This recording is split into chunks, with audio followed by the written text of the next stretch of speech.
Hello everybody and welcome back to That Eurovision Site, Eurovision with a Slice of Life.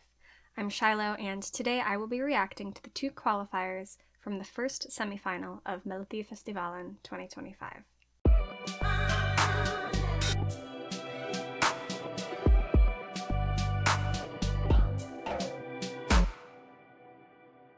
Now, I've always enjoyed watching Melodifestivalen when I get the chance, partly because of how polished it is. It's always a very clean show, and what gets through is, if not always to my personal taste, very, polished and marketable. And that's why Sweden scores the way they do, because they make very marketable and polished music. So I have faith that I am going to find something to like in both of these songs. And up first, we have John Lundvik, singing Voice of the Silent. John Lundvik, obviously a former Melodifestivalen winner, a Eurovision participant with his song Too Late for Love, which is a song that I liked. I like it. And he has written for some other songs that have gone to Eurovision as well, just as a songwriter and not as a performer. So I am hopeful that this will be good. I like this opening instrumental. Take a breath and breathe. Sure. Okay, the heartbeat there is a clever touch. Okay, decent vocals. This orb behind him, I don't know what to make of it. Here comes the chorus. The way his voice is echoing, I think, is an intentional production choice, I think, and it's adding to the lyricism a little. I am having trouble seeing him for the lighting sometimes. Oh, I just love his tone quality. Just a little bit too much going on in the instrumental here. It's a little loud. Overstimulating, if I'm honest. But that was cool. Oh, he's just such a good singer. Overall, that was pretty good. I wouldn't say I like it as much as I enjoyed Too Late for Love. Although I think this is kind of it's a different kind of song. It's not really trying to be Too Late for Love, which I appreciate. I think that they might need to take a little bit of a step back from the production here, both in terms of the staging, just sort of a lot going on visually in ways that were sort of distracting from John Lundvik as the artist, and also sonically in terms of just like the effects that were being added to the voice and in the instrumental were just sort of like discombobulating and distracting and things like that. So I think that if this won, there would be a lot of cleaning up that would need to be done. But regardless, it is still a solid song, and John Lundvik is showing off. Like he's not showing off vocally to the point that it's really getting on my nerves, but he is showing off enough that we can hear, like, oh, he's talented. So I think overall, pretty good. Okay, second one is sung by Maja Ivarsson. I don't know anything about her. And the song is called Kamikaze Life. Okay. Somehow I was not expecting this kind of like teen movie soundtrack kind of vibe. I like the dancing.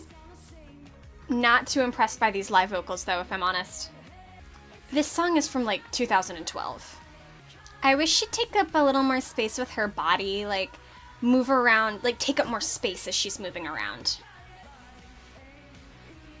Okay, that low note was clumsy. What is this camera angle? Is she in the audience and there's just like people in the audience? That's one way to do a key change. My first impression of this is that it feels really dated. This is not a Melodifestivalen song from this decade.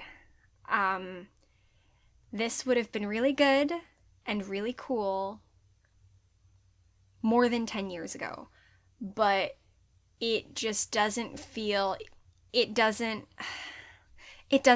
it's really keeping with the pace of what I expect out of Melodifestivalen. And those live vocals are just not, they're clumsy, and there's like, you can hear how much effort is being put in, and the best singers make it sound easy and they make it look easy.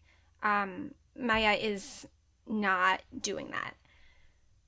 As for the positives, I think specifically in comparison to Voice of the Silent, like it does feel a little bit more honest in a way, just in terms of like it's less it's less glaringly mass marketed. Like, she's singing this song because it's what, like, she wants to sing about, and this is the music that she wants to do. That seems to be the impression I'm getting, rather than just like, this is what is going to get me the most airtime on the radio. And so I do respect that, and I really liked her energy in the beginning. Sort of flagged a bit as the song went on, or like she kept up the same rate of energy, but as the song moved on, I feel like I wanted more from her. I wanted her energy to grow as the song was growing, and she did not do that. So yeah, I think there are some improvements to be made here too. All in all, I have to be honest, I'm a little underwhelmed. I mean, I think there are positives about both. There are also negatives about both, and there's a lot of cleaning up that needs to be done in different places for different things on both songs. So, the great thing about qualifying from the very first semifinal is that you have a lot of time. You have a lot of time to figure these things out and make any of the necessary changes that need to be made. But my impression right now, as of this moment, is that neither of these songs are a winner. Sorry. So, thank you very much for watching this video. If you enjoyed what I had to say, you can leave me a comment. You can click like. If you didn't like what I had to say, you can leave me a comment and argue with me. That's cool too. You can subscribe to our YouTube channel. We are doing more reaction videos just like this for Melodifestivalen and for all sorts of other national final song releases that are happening right now in February. This is the busy season for this kind of thing. And we are also doing some like discussions about all of the different national selections and the artist reveals for the internal selections and things like that. So definitely check that out. You can also head over to our home website, www.thateurovisionsite.com. We are bringing you all the latest Eurovision news, interviews, rankings, editorials, all sorts of fun stuff. So definitely head on over there. You can find our website on social media at That Euro Site on basically any social media site that is in common use right now. We've got all the news there for you. We live tweet, that's fun. We also have a podcast that you can find on our website or on Spotify or Apple Podcasts or wherever you like to listen. It is called That Eurovision Podcast, right? In keeping with the name. And you can also find the podcast on socials at That Euro Podcast.